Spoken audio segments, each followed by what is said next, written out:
se las puedo también compartir para que de ahí estudien o repasen para el momento del examen, ¿sí? Como todo metabolismo, ¿ya? ¿Ya? Entonces, son ingeridas las moléculas y tenemos que digerirlas, ¿no? El metabolismo empieza con la digestión. Empieza con la degradación de las proteínas, ¿verdad? Eso se da con la masticación. En el caso de las proteínas, su degradación por hidrólisis empieza incluso desde el estómago, ¿ya? Porque en el estómago se secreta pepsina. Cuando yo degrado una proteína, la degrado primero un polipéptido, un tripéptido, hasta que finalmente llego a los aminoácidos, que son los moléculas pacíficos, ¿no? Serían los aminoácidos y los oligopéptidos, ¿no? Entonces, bien, la digestión empieza cuando llega al estómago y el mismo ácido gástrico, el ácido rompe enlaces peptídicos y junto con la pepsina hidrolizan estos enlaces, ¿no? Para proteger a la mucosa gástrica, no solamente si se detecta ácido clorhídrico, porque eso no solamente viera ácido clorhídrico, viéramos con gastritis todo el tiempo, con úlceras. Entonces, hay un equilibrio entre también mucina, un poco alcalino. Y también hay pequeñas cantidades de lipasa que se quedan en el estómago. A modo de conocimiento general, ¿no? ¿Cómo se genera este ácido clorhídrico? Bueno, se ingresa, ¿no? Esta es la célula parietal, que es la célula que produce el ácido clorhídrico en el estómago. El CO2 ingresa a la célula parietal, ¿sí? Se junta con el agua, con la grasa carbónica, forma ácido carbónico, que ustedes no recuerdan, pero vimos, se vuelve a descendir en bicarbonato, que regresa a la circulación y se cambiado por cloro, ¿sí? Este hidrógeno que proviene de aquí es bombeado con la bomba de protones hacia la luz del estómago, ¿sí? Que es cambiado por potasio. Y este cloro que ha ingresado, pues, entra, ¿sí? Acá a la luz y junto con este hidrógeno forma el ácido clorhídrico. Hay unos medicamentos que controlan o que sirven para cuando tienen una gastritis que se denominan los inhibidores de la bomba de protones, ¿ya? Terminan en ZOL, omeprazol, lansoprazol, también lo han escuchado, lo han tomado, ¿ya? Que lo que hacen es que bloquean esta bomba de aquí y al no haber hidrogeniones de ese bombeo no se forma el ácido clorhídrico, ¿ya? Entonces es un mecanismo de acción. ¿Por qué tenemos esta gastritis? ¿Por qué tenemos esta úlcera en el estómago? Porque la tienen, ¿no? Hay diferentes mecanismos, ¿no? El estrés, problemas, infección por Helicobacter pylori, eso es algo que hay que tratar de ver funcionar, ¿no? En el caso más grave, una persona que tiene gastritis ya no se la puede controlar, se seccionan los nervios vagos que controlan la digestión. De esa manera se inhibe la función del clorhídrico. Por eso es algo ya un poco ya extremo, ¿no? Siempre se trata de la persona que los estreses, que los problemas, que coma sanos, etcétera, ¿no? Pero bueno, es un medicamento que tú das de esa manera. Cuando los alimentos llegan al duodeno, ¿no? El nervio vago, ¿sí? Es el sistema parasimpático. Ustedes no han visto una anatomía todavía, ¿no? Hay un sistema simpático y un parasimpático. El parasimpático es lo que gobierna la digestión. Entonces, cuando ustedes están digiriendo los alimentos, se activa el parasimpático. Y uno de esos nervios que controla ese sistema es el nervio vago. Y el neurotransmisor que caracteriza al sistema parasimpático es la acetilcolina, ¿sí? Entonces, cuando llegan los alimentos del estómago, al duodeno, se secretan colina, histamina, gastrina, y esas hormonas también estimulan a que se bombee más ácido clorhídrico, para que se forme más hidrógeno, para que se forme más ácido clorhídrico. De esta manera, tener una buena digestión, ¿no? Cuando la comida llega al duodeno, la misma distensión, ya que distensión de la víscera me refiero, y la misma estimulación que ya viene del parasimpático, hace que se secreten otras sustancias en el duodeno y que se estimulan la función de bicarbonato a través de del tubo pancreático, ¿sí? Y tiene bicarbonato y enzimas digestivas. ¿Se acuerdan que hay un producto del páncreas? ¿Se acuerdan? Que secretaba las enzimas digestivas, ¿no? En el caso de las enzimas digestivas que secreta el páncreas y que comprometen la digestión de los aminoácidos y proteínas son las que están acá: tripsina, quinotripsina, carboxipeptidasa, ¿sí? También secretamos enzimas como la lipasa, ¿se acuerdan? fosfolipasa, amilasa. ¿Ya? El jugo pancreático es un líquido incoloro con un pH alcalino, porque tiene que contrarrestar todo este kilo de excremento parcialmente digerido que viene del estómago y que viene mezclado con ácido clorhídrico. Entonces también por eso la mucosa duodenal también se protege un poco, ¿no? Aparte también la mucosa duodenal tiene glándulas de moco alcalino que también la protegen, porque el exceso de ácido clorhídrico también puede causar una duodenitis o una úlcera duodenal también. ¿Ya? Bueno, tiene 3 veces más bicarbonato del plasma y contiene las enzimas digestivas. ¿Ya? Cuando de pronto nos ha caído algo pesado, nos es difícil de digerir, como por ejemplo carne roja, algo que esté de pronto no muy bien cocinado, muy crudo, pues sentimos que nos cae pesado, de pronto ustedes han ingerido alguno de estos medicamentos, ¿no? Enzimas digestivas. Hay un par de nombres comerciales, Micropan, Parquilosat. ¿Y qué son estos medicamentos? Son nada más que enzimas digestivas pancreáticas, pero sintéticas, que las ingerimos cuando de pronto nos cae algo pesado y necesitamos un extra ahí de ayuda, ¿no? Ahí hay enzimas digestivas de todo tipo, ¿no? que digieren carbohidratos, lípidos, proteínas, incluso celulasa tienen, para poder digerir ahí la celulosa que yo ingiero de pronto en una fruta o un vegetal. ¿Ya?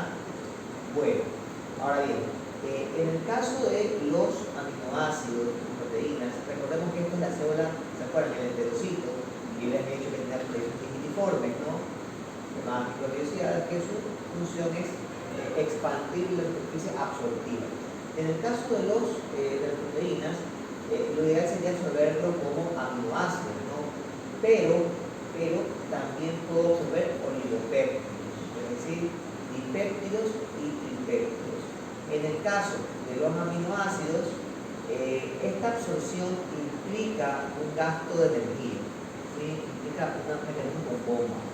Lo que quiere decir que desde aquí ya yo estoy, digamos que invirtiendo energía para poder metabolizar las proteínas. ¿Qué pasa si yo, esto es como un consejo, ¿no? O una explicación de un punto de vista nutricional, aunque no soy nutricionista o nutriólogo, pero de pronto ustedes han escuchado que una manera de bajar de peso sería ingerir menos carbohidratos y más proteínas, tal vez lo han escuchado eso ahí. O ingerir un batido de proteínas de pronto por la noche. Entonces, ¿has escuchado? ¿Sí? ¿No? ¿Sí? Bueno, esto podría tener una explicación, ¿no? Tiene una explicación.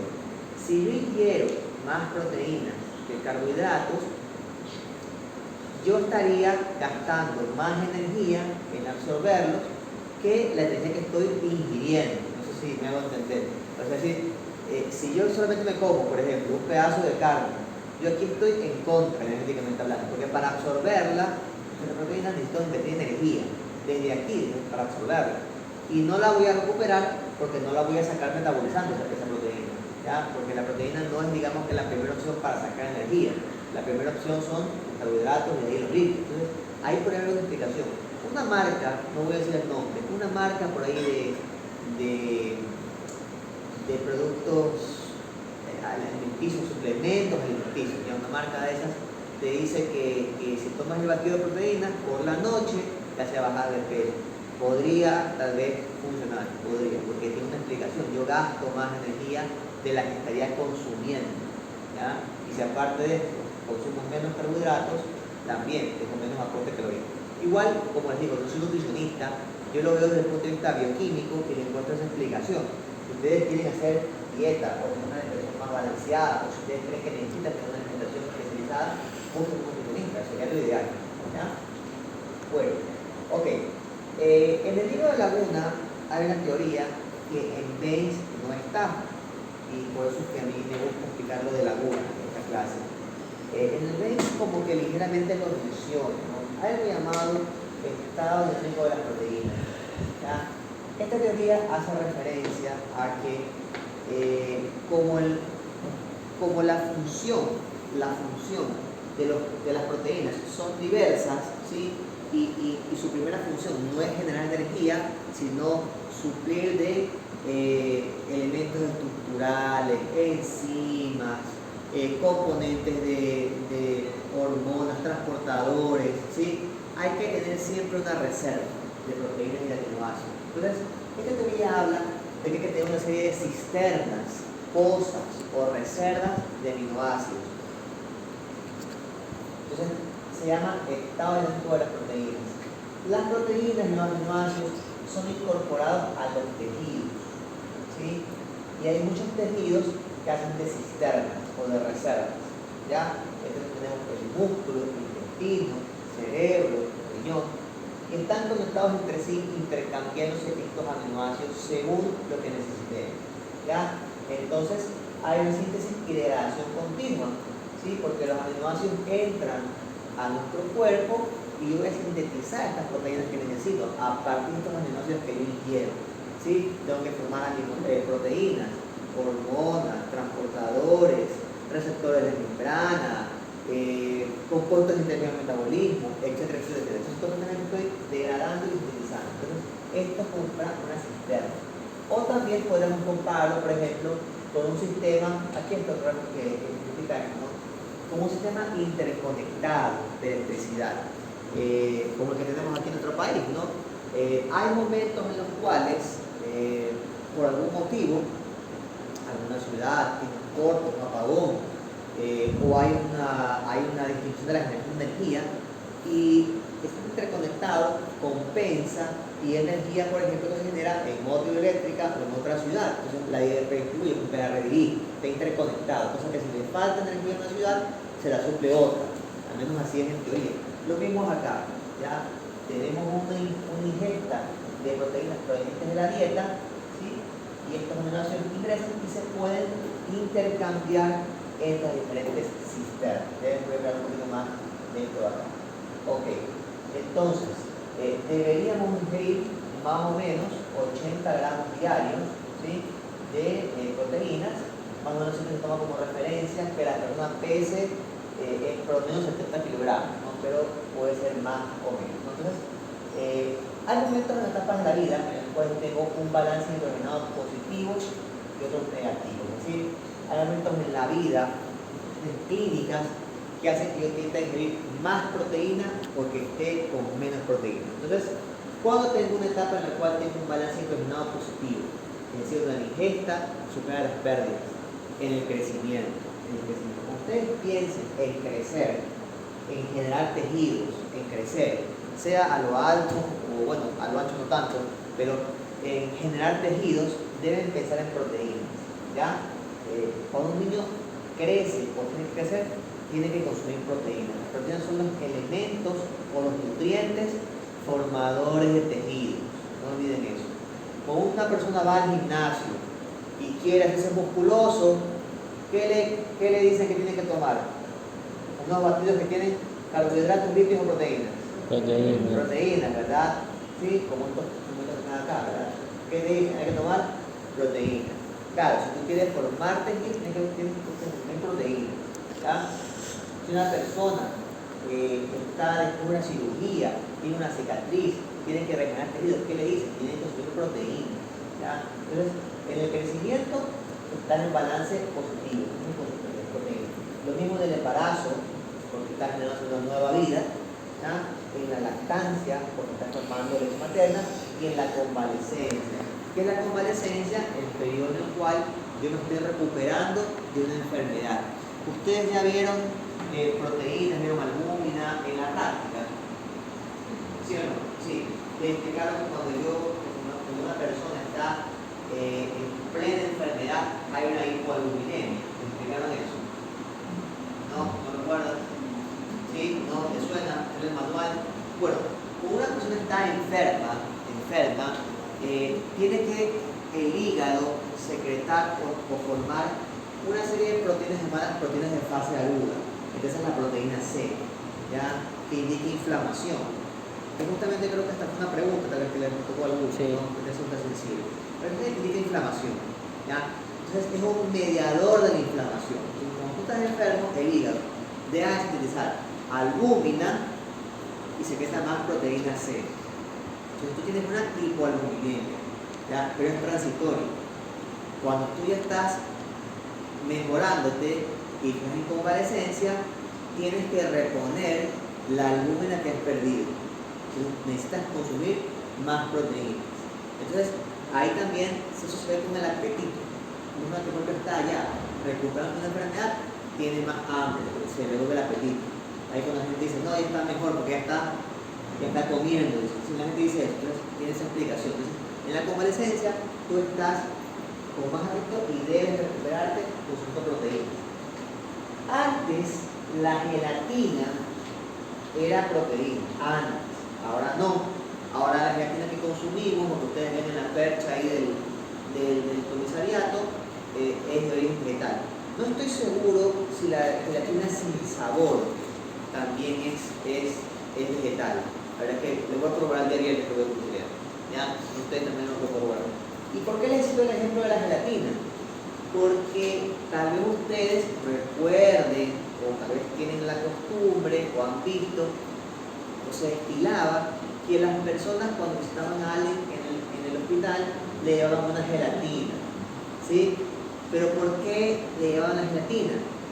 Porque como estás enfermo, la gelatina tenía proteínas, tú le ayudabas a este estado de balance positivo, que recuperas proteínas que habías perdido por estar enfermo. Peor si ha sido, por ejemplo, una cirugía, donde tú has perdido sangre, se han cortado tejidos, tienes que generar colágeno, ¿ya? Para poder cicatrizar y regenerar tejidos. Entonces, esta es la explicación. Pero ya actualmente la gelatina no tiene proteína, entonces no servía de nada. La fruta, le llevan una manzana, le llevan una uva, le llevan una naranja. ¿Ya? ¿Por qué? Porque queremos que sintetice colágeno también, pues sobre todo si hay una cirugía. Y para que se genere tropocolágeno, ¿sí? La hélice esta, dura, ¿qué vitamina hace falta como cofactor? La vitamina C, ¿se acuerdan? Entonces, cuando tienes también una herida, si te pasa algo, vamos a tomar vitamina C para poder formar colágeno. Esa también es la explicación. Si ustedes de pronto han estado operados o van a operar, les pongan vitamina C o les ponen una de vitamina C. Ya, en particular, esa es la explicación. Vamos con el ejemplo contrario. Un balance hidrogenado negativo, cuando estoy a pérdida. Por ejemplo, evidentemente, estoy desnutrido, pero ojo, en la desnutrición hay varios tipos, Hay una desnutrición que es predominantemente proteica, es decir, que a la persona le falta en general nutrientes, pero más le falta proteína. A modo criollo, la gente, aunque esté pobre, por lo menos consigue para comer arroz, papa y plato, ¿ya? Y con eso tiene energía, pero falta la proteína, falta la carne. No sé si estamos en ese punto en estos años, pero por allá por los 80, esto que era a veces un lujo, no tiene que comer carne, ¿ya? Sí, parece mentira, pero su papá es su favorito. Entonces, cuando a ti te falta comer, te has nutrido, pero sobre todo esta proteína, tienes un tipo de nutrición llamado quashu. Es un nombre raro, quashu. Lo característico es que estas personas tienen un par de cosas interesantes.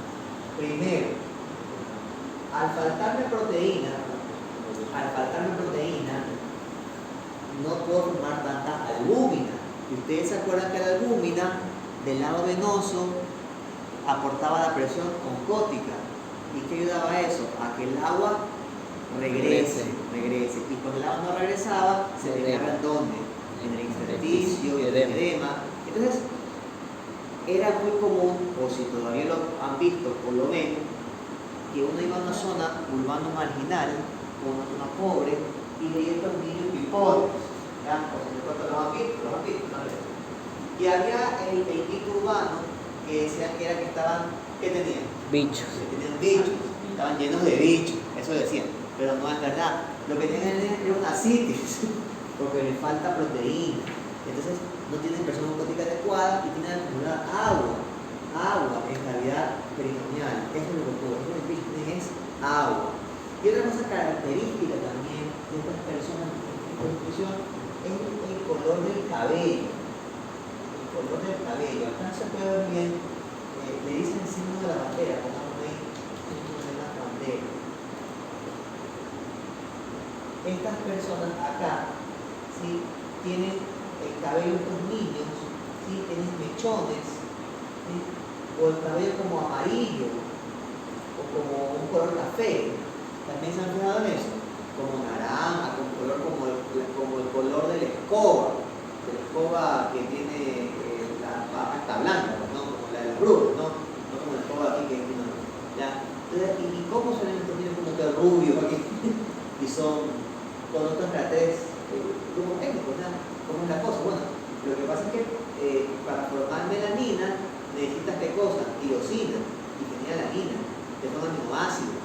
Entonces, si no comes proteína, estás tan nutrido que ni siquiera generas para formar la melanina, ¿ya? Y tienen estos mechones como de cabello rubio, color pajizo, color claro, que no es muy concordante con el grupo étnico, porque todos son mestizos, ¿ya? Pero es algo también característico, ¿no? Eso por si viene una persona así, van a ver, tiene esta bicho supuestamente, que es así, y tiene este color de cabello característico, el color de la capa, ¿no? Entonces, esa es una explicación. Cuando vean así, tienen un gran déficit nutricional, sobre todo la experiencia de proteínas, ¿no? Bueno, evidentemente, si estoy en una vida prolongada de nutrición, estaré con un balance intestinal negativo. La caquexia del cáncer. ¿Qué es la caquexia del cáncer? Es un estado de desnutrición avanzado, ¿ya? Cuando vemos una persona que está con cáncer, probablemente no esté ni rosadito ni gordito. ¿Cómo va a estar? Va a estar delgado, demacrado, bajo de peso, ¿sí o no? ¿Ya? ¿Por qué? Porque hay alguien que está creciendo ahí y se está comiendo la comida. ¿Quién se está comiendo la comida? ¿Quién se lo está comiendo? El tumor. Porque el tumor también está creciendo. Entonces, el tumor crece y tiene hambre y te come de mí. Entonces, tú estás desnutrido. ¿Ya? Lo que pasa es que no puedes cortar la alimentación a la persona porque sí, atacas al tumor, pero también se atacas también al paciente. Entonces, es un cuadro avanzado, o sea, está comiendo el tumor a la persona. Después un traumatismo, una cirugía mayor, una quemadura, ¿sí? También tenés un balance negativo. Y por ejemplo, si tienes carencia de minerales esenciales, ¿no? Sobre todo si te vas y te haces vegetariano, pero no te asesoras, ¿sí? Por eso yo les explicaba que ¿qué vegetal consumen los vegetarianos? Consumen la soya, que tiene los aminoácidos esenciales, suplen los aminoácidos que no consumen por no comer carne, huevos o leche. La leche también es una gran fuente de proteínas, ¿ya? La proteína que extraen de estos suplementos, los aminoácidos, proviene de la leche, ¿sí? Lo extrae de la leche, ¿ya? Bien, entonces debemos, las proteínas tienen una vida media, la cual dependerá de su función, más o menos. La vida media muscular de la proteína muscular es de 24 a 25 días, hepática 25 días, de la hemoglobina 820 días y el colágeno 300 días, ¿no? Por eso es que año a año, cuando el colágeno se va a tener la misma expresión. Ahora bien, hay una forma general de aminoácidos que están intercambiando entre sí y pues están destacando. Algo interesante, ¿no? Esta es una dieta, lo pasó en el intestino, y algo interesante es que el 20% de los aminoácidos que debemos ingerir deben ser conocidos como aminoácidos de cadena ramificada, que son 3: leucina, isoleucina y valina. Una vez que han ingresado al hígado, el 60% de los aminoácidos de cadena ramificada que le da el hígado al músculo son de este tipo. Esos son de los principales que hay que consumir y hay que sufrir en la dieta, ¿no? El hígado le provee aminoácidos al músculo, el músculo al hígado. Aquí hay un ciclo llamado ciclo adenina-glucosa, que es lo que no han escuchado, ciclo adenina-glucosa. ¿Qué tiene que ver con la gluconeogénesis? Porque recuerden que el principal aminoácido gluconeogénico era la alanina y ahí también la glutamina, esos son los principales, ¿ya? Y el músculo interacciona con el cerebro, con el riñón y el importante. Ahora bien, vamos con algo de pronto que les parece interesante. Si debe consumir estos productos, si hacen ejercicio, es bueno, es malo. ¿Qué han escuchado? ¿Qué dicen? ¿Es bueno o malo? Nadie aquí lo consume, nadie que hace ejercicio, ¿no?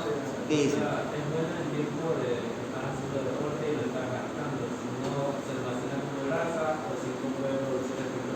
digamos que es bueno si tienes una actividad física en la cual has hecho que el músculo se desgaste y hay que reponerlo, más o menos esa es la idea que tiene. Y claro, si no estoy en una actividad física extenuante, de pronto no sería necesario consumir, más o menos esa es la idea, ¿verdad? Sí, alguien más quiere continuar sin miedo. A veces la gente tiene miedo de consumir, dicen que dañan el hígado o que dañan el riñón. A ver, las proteínas se degradan en el hígado, se degradan, porque como hay que reponerlas y hay que recambiarlas, es un punto en el cual ya no las puedo reciclar y hay que degradarlas, como todo un tipo de vida útil. Las degrada el hígado y forman la urea. La urea se forma en el hígado. La urea es el producto de degradación de las proteínas, la urea. Entonces, yo tengo que tener un hígado bueno para degradar las proteínas, sea que consumo o no consumo más, ¿ya? Y la urea se excreta por vía renal, Entonces, tengo que tener el riñón bueno, ¿sí? Cuando una persona tiene el riñón dañado, se eleva la urea y la creatinina. Eso lo vimos en el primer parcial, ¿se acuerdan? Tenemos pruebas de función renal. Puede ser una pregunta, ¿ya? Buena, bonita y barata, para ver cómo está el riñón, medir la urea, ¿sí? La urea, ¿ya? Eso es bien. La gente lo tiende a consumir, ¿no?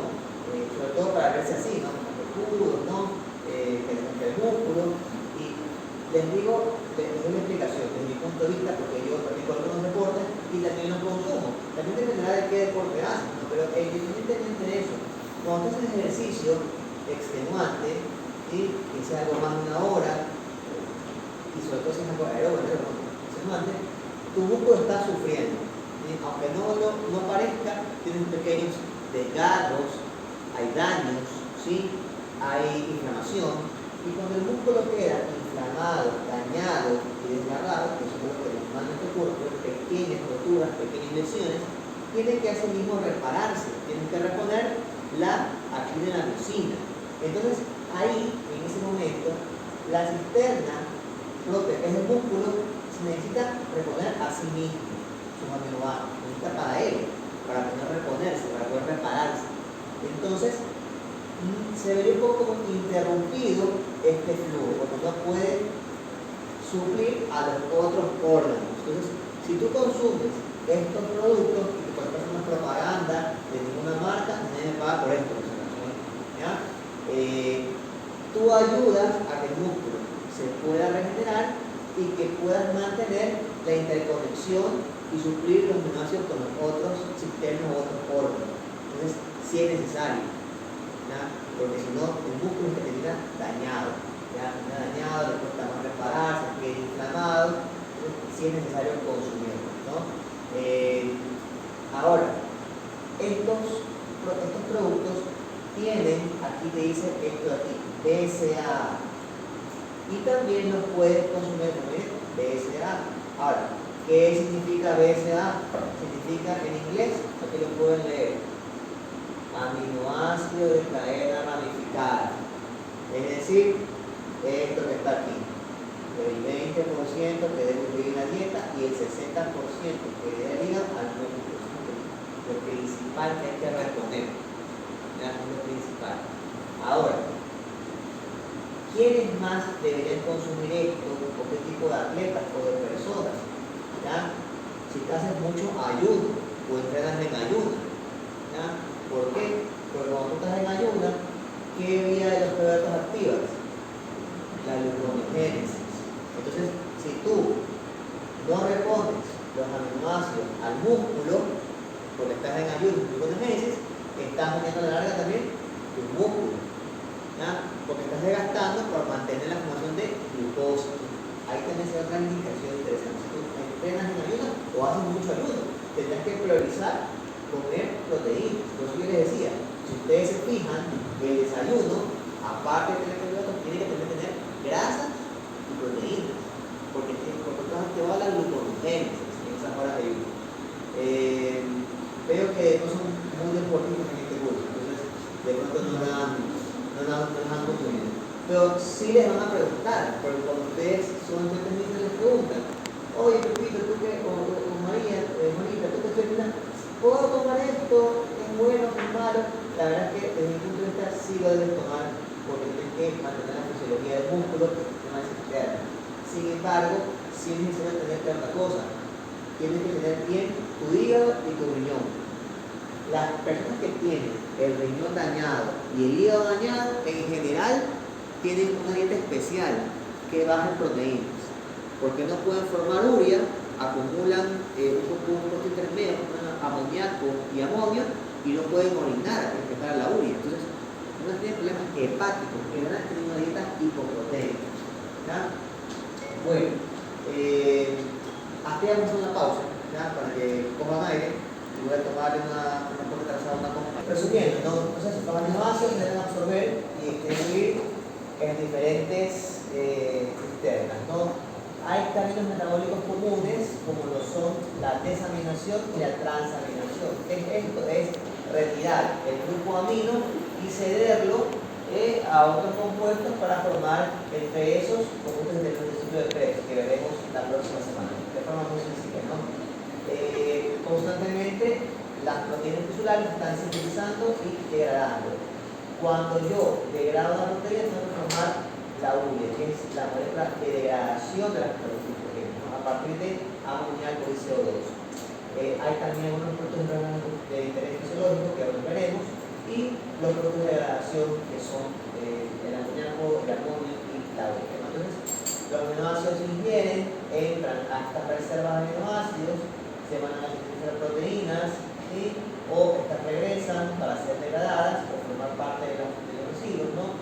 Se examinan los residuos, se pueden transformar en compuestos de Krebs, o se degradan para ser eliminados formando amoníaco y urea, que será posteriormente eliminado por vía renal, o se formarán algunos compuestos particulares entre estos compuestos, ¿no? Intermedios importantes, ¿no? Bueno, ¿qué es la transaminación? ¿Sí? Recuerda que habíamos visto las transaminasas, ¿se acuerdan que tenemos enzimas? Son el proceso en el cual se utiliza un aminoácido, se lo extrae, un aminoácido, el grupo amino, para sintetizar otro aminoácido. ¿Ya? Esa reacción se da en el hígado y es catalizada por un cofactor, la vitamina 6 o la pirosina. Principalmente se sintetiza un aminoácido llamado glutamato. ¿Ya? Y la determinación de cambio, retirar ese grupo amino para de ahí ya eliminarlo. ¿Sí? Ok, esto mismo le pongo la sentencia. Entonces, bueno, sobre todo el glutamato se llama actitud dorada. Eso es su principal forma teórica, ¿no? Ahora bien, algunos aminoácidos, ¿sí?, pueden ser sintetizados a partir de compuestos que tenemos en el ciclo de Krebs. Esos eran los no esenciales, por ejemplo, y viceversa. Por ejemplo, lástima que no hemos visto el ciclo de Krebs, pero bueno, está acá. Entre los principales compuestos que interactúan formando aminoácidos son la acetilcoenzima A, el oxalacetato, el fumarato, el glutamato, ¿sí? Yo puedo formar estos compuestos de aquí a partir de algunos aminoácidos, ¿no? Y viceversa. ¿Ya? ¿Qué más? Tratando de resumirlo. Cuando yo desamino o transamino, formo también una molécula de desecha llamada amoníaco, que es el NH3. Ahora, a partir de NH3, yo formo otro compuesto llamado el amonio. Ese amonio va a formar después ahí la urea, y la urea es la que yo voy a degradar. Si para formar la urea, yo he formado previamente amoníaco y amonio, y para eso tengo que tener el hígado sano. ¿Por qué motivo se me podría elevar el amoníaco o el amonio si yo tengo, por ejemplo, un hígado en mal estado, por ejemplo, una cirrosis que me lleva a una insuficiencia hepática? ¿Ya? Cuando yo tengo un hígado insuficiente o no funcionante, tiende a elevarse el amonio, el NH4. Y esto es malo porque el amonio me puede llevar a algo llamado encefalopatía hepática, que lleva a un estado de coma. Ustedes también ya lo vieron en la práctica, les han hablado algo de eso, ¿no? Bueno, una persona que, por ejemplo, llega a un estado de coma reactivo a la emergencia del hospital, entre las varias cosas que hay que descartarle, como acidosis metabólica, respiratoria, como la gasometría, coma hiperosmolar, coma cetoacidótico, una causa de coma es que tiene elevado el amonio. ¿Tiene también amonio? ¿Ya? Bueno, ¿qué más? Este es el ciclo de la urea. Solamente para que lo conozcan nada más, algo interesante para que sepan, ¿no? Se da en dos sitios, ¿no? En el citosol, no sé por qué idioma es esto, en mitocondria. Tal vez es otro idioma, ¿ya? Pero también se da en la mitocondria. Entonces, recuerden, les preguntan, entonces, ¿dónde se da el ciclo de la urea? Citosol y mitocondria. ¿Ya? Otra molécula importante también de eliminación de grupos aminos es la creatina. ¿Sí? La creatina. ¿Sí? La creatinina es la molécula de degradación a su vez de la creatina. ¿Y dónde está la creatina? La creatina está presente en músculo, sangre y cerebro, unido con el fósforo, formando fosfocreatina. Es una molécula de reserva de fósforo. Yo la necesito para poder generar ATP. Si yo estoy formando ATP, necesito un componente, el fósforo. Pero a veces, si es que me falta, ¿de dónde lo saco? Lo saco de estos compuestos, de la fosfocreatina. ¿Sí? Entonces, de aquí se lo fósforo para formar ATP. También lo venden como un suplemento nutricional. Hay personas que toman creatina cuando están haciendo ejercicio. Tal vez no han escuchado. En el momento de hacer pesas, antes de hacer pesas, por ejemplo, también me decía un estudiante que era nadador, que también lo toman los nadadores, ¿sí? Sobre todo si es de corta distancia, de larga distancia. ¿Por qué toman creatina estas personas? Porque el momento que yo necesito sacar energía de forma rápida, tengo que formar ATP de forma rápida. ¿Y dónde saco ese fósforo para poder formar ATP? Lo saco de la fosfocreatina. Por eso toman creatina estas personas. ¿Ya? Me encontraba este estudiante que era nadador, y es nadador, y le pregunté, porque yo no sabía que los nadadores tomaban creatina, ¿no? También depende de qué, sobre todo lo toman en ejercicios de corta duración, de potencia, ejercicios como hacer pesas, nadar a cortas distancias. Me imagino que de pronto, no sé si los velocistas, mejor es que hacen velocistas, 100 metros planos, claro. Yo le preguntaba al nadador que si eso era considerado doping o sería ilegal. Él me decía que no, que esto lo tomaba media hora antes de competir. ¿Sí? Y el mismo lo toman personas que hacen gimnasio, levantan pesas, no toman creatina, y es por esta razón. El punto de relación de la creatina es la creatinina. Y este es un compuesto que también tiene grupos aminos. ¿Sí? Y que también es una molécula que elimina grupos aminos, junto con la urea y también el ácido úrico. Son las tres moléculas de desecho de grupos aminos en el cuerpo. La urea, el ácido úrico y la creatinina. La creatinina también, su vía de expresión es renal. Quiere decir, cuando se eleva la creatinina, eso que indica daño renal. ¿Sí? En un paciente que ustedes quieran evaluar la función renal, pídanle urea y creatinina en sangre. Si la elevación es sostenida, ustedes ven, le hacen un examen, está elevado, examen número 1, le hacen un segundo examen y sigue elevado o se mantiene elevado, y así ustedes pueden decir aquí un daño renal. Porque pudieras tener una elevación transitoria de la urea o de la creatinina. Por ejemplo, estás deshidratado, o si por ejemplo has consumido mucha carne, ¿sí? También puedes tener elevada la urea transitoriamente, lo debería disminuir. O si por ejemplo, tal vez, ¿no? Pero algo muy leve, ¿no? Se ha hecho mucho ejercicio, ha habido lesión muscular, inflamación, se ha perdido la creatina, se ha degradado, y también un ligero aumento de la creatinina, pero es algo muy ligero, también podría dar una explicación, una elevación ligera y transitoria que después debería disminuir.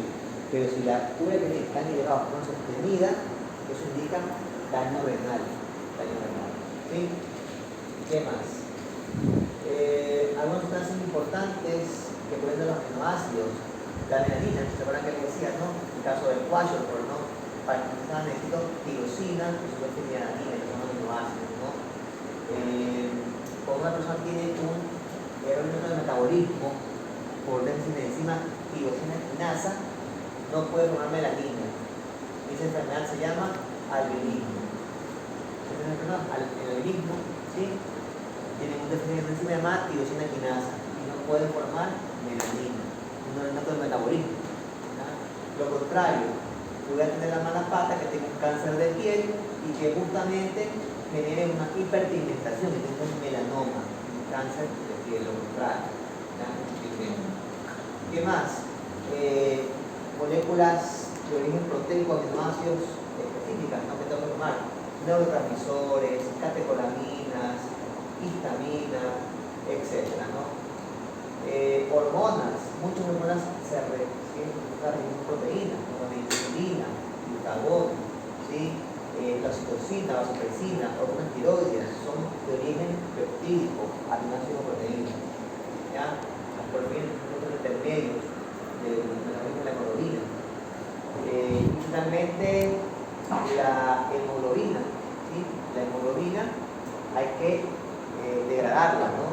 Entonces, esta fracción, la fracción M, degradada con pigmento biliar. Imagino que si lo vieron ya en la práctica, ¿no? Vieron las bilirrubinas, ¿sí? ¿No?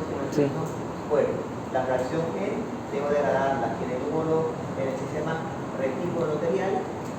Antes se le denominaba así, ahora se denomina sistema macrófago monocítico, ¿ya?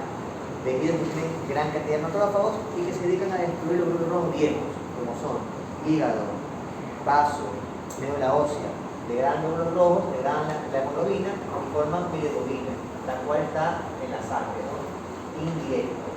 Si esta llega al hígado para ser conjugada y formar bilirrubina directa.